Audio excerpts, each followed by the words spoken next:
Yo, what's going on everybody? Thank you all for tuning in. My name is Cody Vondell, and today we're gonna break down my design process creating this Y2K mid-2000s style photo composition. I've been thrifting some really fun Y2K fits lately, and the other week I decided to combine a picture of one of these fits with some really fun assets that I've created to kind of create this unique early 2000s style piece. Today we're gonna break down the process that I went through to create this piece. Before we get started, I just gotta say thank you all so much for liking my videos, sharing my videos. It means so much that the work that I do helps you out with your design process. And if you're following along with me on screen or using some of my design assets, I hope to see you over on our Discord server. We have an amazing community over there of musicians, artists, designers, creatives. People are sharing their recent works in progress, free resources, music, memes. It's an amazing community. Let's check out what everybody's been sharing.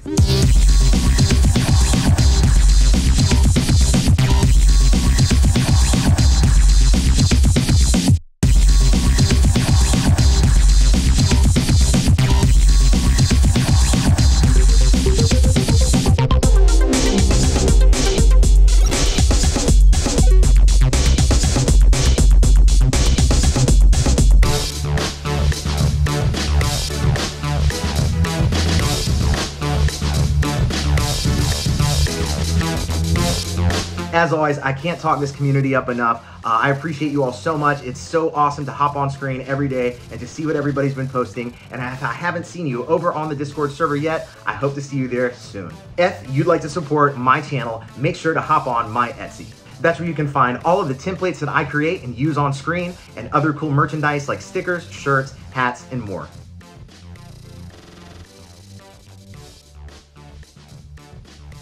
You can access my digital design library, project files for all my tutorials, early access to new design drops, and more over on my Patreon. Shout out to all my patrons for making my videos possible. Thank you all so much. And if you like my intro, outro, background music, I create it all. Just search Cody Vondell on Spotify or your favorite streaming service, and I'm also available on SoundCloud and Bandcamp. And of course, at Cody Vondell on TikTok, Twitter, Instagram, and all that. With all that being said, let's hop on screen and break down this design process. All right, first thing you wanna do is be a poser and take some funny pictures. You're gonna feel like a big goofball while you do it, but trust me, I've been doing it for like 20 years. The final result is worth feeling goofy and cringe for. You're also gonna want some vector assets. Feel free to use mine. I've got a lot of free ones. You can also support me, hop on my Etsy and buy some. Either way, I think you're gonna be happy with the results. So we have a few different Photoshop documents. The first one that's open is our finished piece, and the second one, we're kind of creating that piece from scratch all over again. So we're dropping in this vector piece. And I guess we'll go ahead and kind of transform this and try to get as feeling as close to possible as we can to the piece and my final result. We're gonna bring in this little piece that I've been using forever. I've had this little stock asset for a long time. It's a really cool kind of futuristic room, and we're just gonna kind of rotate it and use it just kind of in the background. I think it's gonna work perfectly for what we're going for. And next what we wanna do is we wanna take the time to cut out the subject, and that's a little bit involved, so we'll just speed right through that.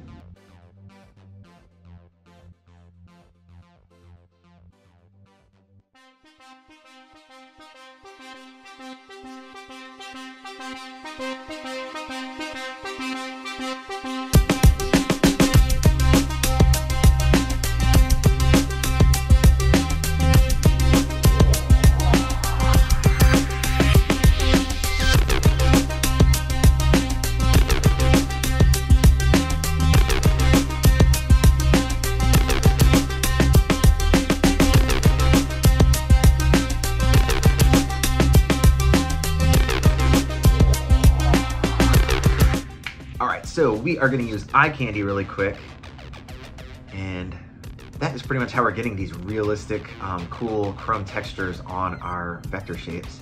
And yeah, figure we'll make it from scratch right here so you guys can actually see how that is done. So now we have our cool shape with our cool chrome effects. And we have some different versions of it, like the lit up version, like this kind of neon overlay version, and we've got this metal background version. So let's go ahead and start cutting away some parts of it. Once again, this is destructive editing that we're doing. We are, instead of using masks in some of these places, we're just straight up cutting these layers away. And that is called destructive editing because you are destroying the layer. There's no way to get that back. When you're using a mask, you can get it. Let's go ahead in here and kind of, we know that like the hand and the fingers kind of move through that like metal shape.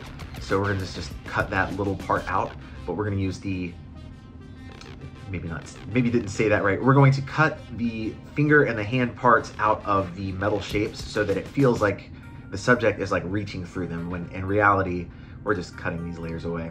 So you can just go ahead and cut that away on all 3 of those layers, and boom, that is done. Nice. Let's talk about what we need to do next to get that kind of blue effect. So obviously there's a lot of blue in here that's not real. We're faking all that blue.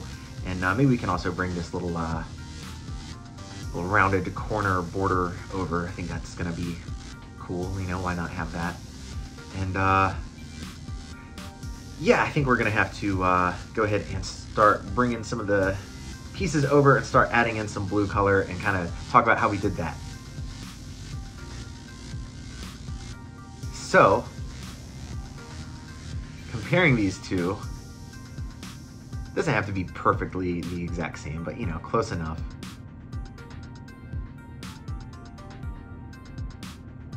Let's go ahead and get that blue color. So we will go in here and we'll grab that layer style directly. All it is just a blue overlay, a color overlay, but I want that exact same blue, so I'm just gonna copy that one from the other Photoshop document and paste it right in here. Looking pretty cool now.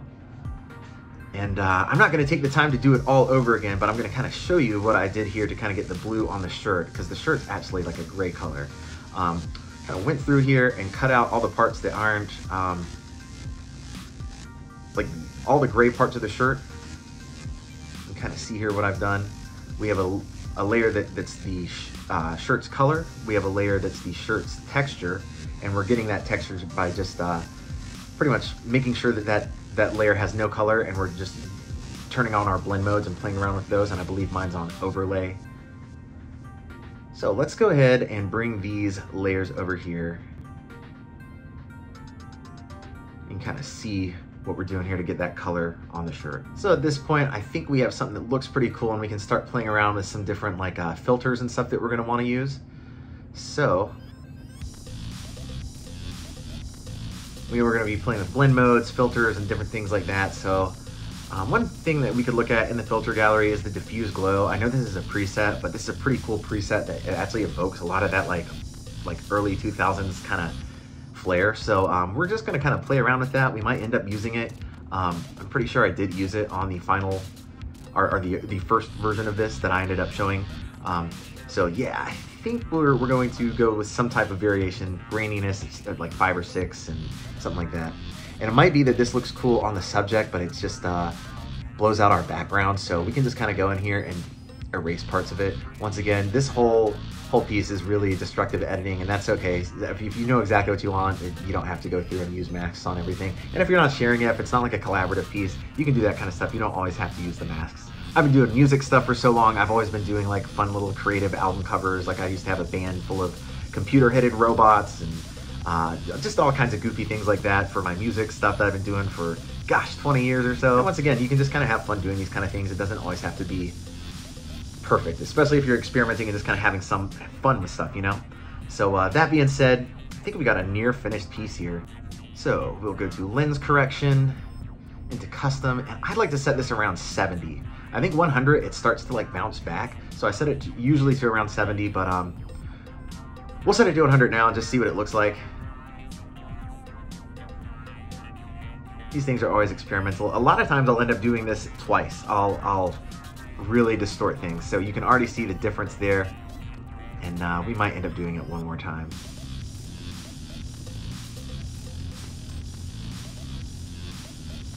All right, let's see how that turns out. All right, way too big now, so we'll kind of scale it down a little bit.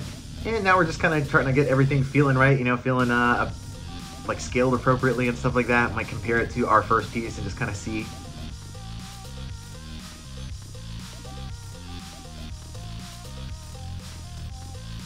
So that wraps up our process on this photo comp. It was a little bit more involved than some of the other pieces that I've done, but I hope this gave you a pretty easy look at how to take a regular picture and turn it into something over the top. It was a lot of fun working with all these fun Y2K fits, and I just had a really fun time with this one.